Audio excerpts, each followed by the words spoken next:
할렐루야. 오늘 함께 나눌 말씀의 제목은 붙들어야 할 진짜 은혜라고 하는 제목입니다. 말씀의 제목에서 느끼셨겠지만 은혜라고 해서 모든 것이 다 은혜인 것은 아닙니다.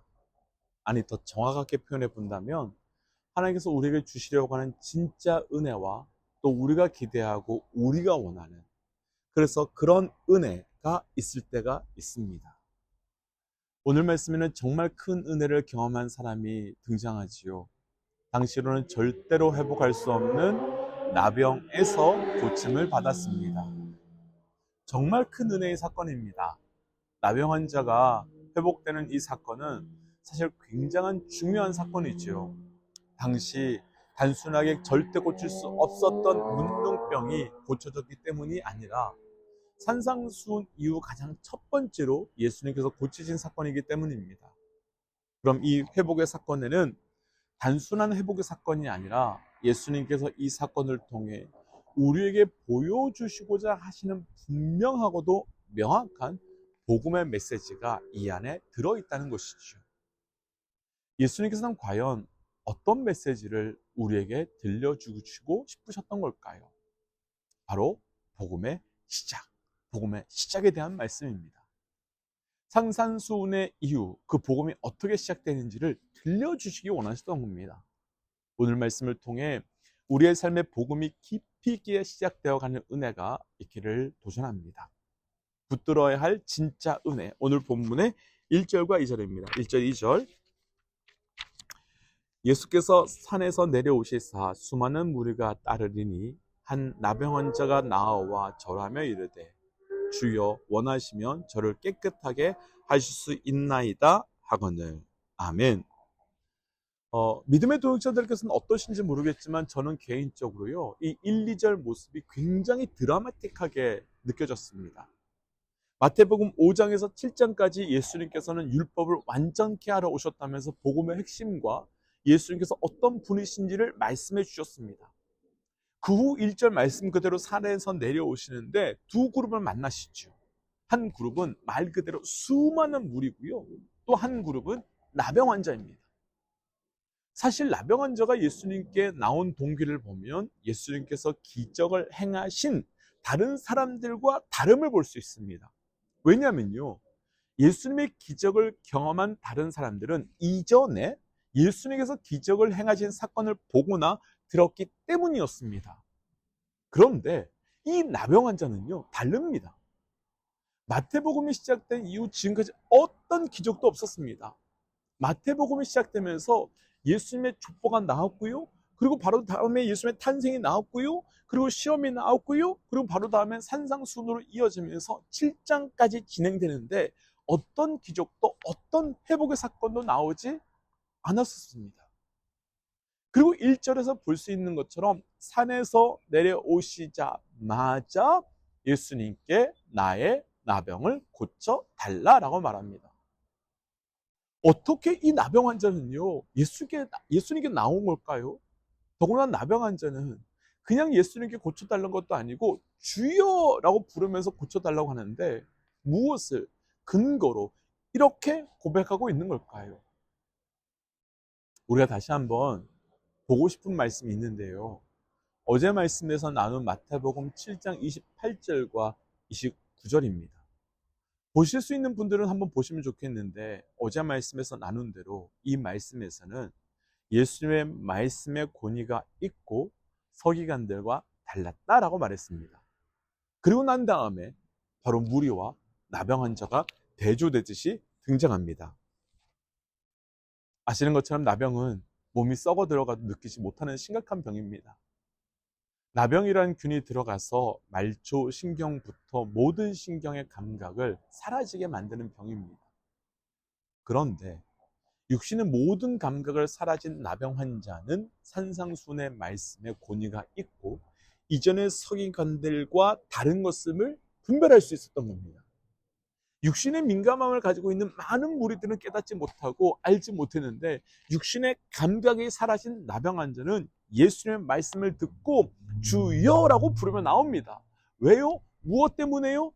동일한 메시지가 마태복음 16장에도 나오는데요, 예수님께서 제자들에게 너희는 나를 누구로 하느냐? 라고 물으셨습니다.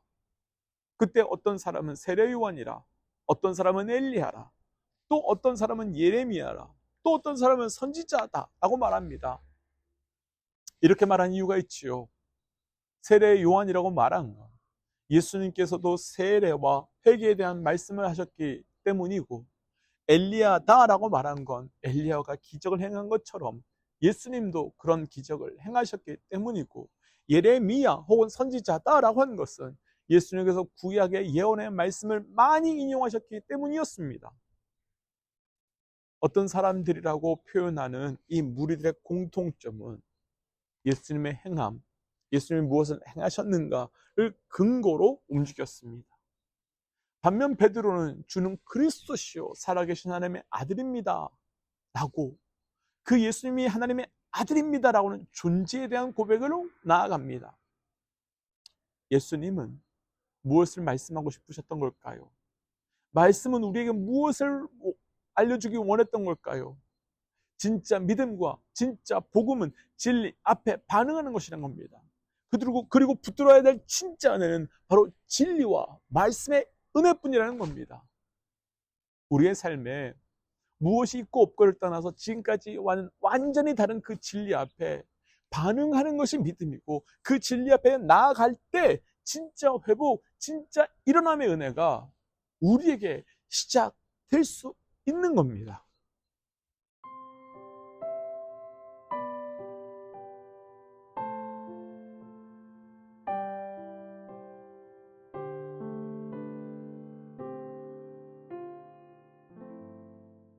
그렇다면 지금 우리는 이 믿음이, 이 복음이 무엇 때문에 시작되었겠습니까? 또 무엇 때문에 지속되고 있는 거겠습니까? 또 무엇 때문에 이 믿음을 계속 구하고 있는 건가요? 이 믿음이 있으면 무엇을 얻을 수 있기 때문인가요? 아닙니다. 진짜 진리를 보았기 때문이며, 진짜 진리를 만났기 때문이며, 진짜 진리를 경험했기 때문입니다. 사실 나병 환자는 당시 사람들 사이에 오면 안 됩니다. 다른 사람을 부정하게 할 수 있기 때문이지요. 그리고 무엇보다 나병 환자는 더 스스로 그렇게 하면 안 된다는 것을 잘 알고 있습니다. 그런데 예수님이라고 하는 진리는 그것은 거짓임을 알려줍니다. 왜? 무엇 때문에 진리를 알지니 진리가 너를 자유케 한다라고 말씀할까요? 그 진리가 내 삶의 거짓을 드러내기 때문이며, 그 진리가 내 삶의 거짓을 끊어내기 때문입니다. 믿음의 동역자 여러분, 도전하고 싶은 것 있습니다. 우리의 믿음이 진리이신 그분 때문에 시작되는, 진리로 인하여 시작되는 은혜의 길을 도전합니다. 기적, 사건, 은혜 다 좋습니다. 그런데 가장 본질적으로 진리이신 그분 앞에 반응하는 믿음이 되어야 됩니다. 조금 전 2절 말씀에서 나병 환자는 그렇게 말합니다.